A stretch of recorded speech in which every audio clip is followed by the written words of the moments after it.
This method measures the levels of the global regulator ppGpp during different growth conditions and stress situations. ppGpp can be found in gram-positive and negative bacteria, as well as in chloroplasts.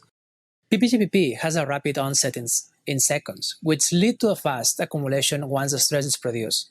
Simultaneously, it has a short half-life, up to 30 seconds.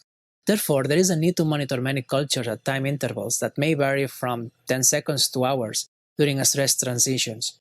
Growth of radiolabeled bacterial cultures in microtiter dishes facilitates high-throughput samplings that allow multiple technical and biological replicates. Make sure to follow the proper safety measures when working with radioactive materials.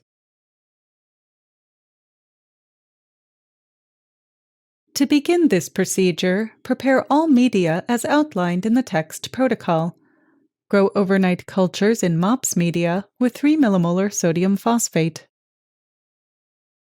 Add 550 microliters of MOPS media containing 0.2 micromolar sodium phosphate carrier and 30 microliters of each bacterial inoculum to the wells of a 24-well plate. This will result in an initial inoculum with an OD600 of 0.1. Add fresh media to one well as a sterility control. Place the plate in a shaking incubator at 37 degrees Celsius, shaking at 900 RPM for 30 minutes.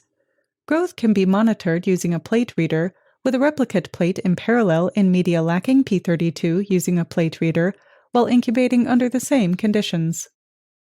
Next, add 100 microcuries of P32 orthophosphate to each well of the plate.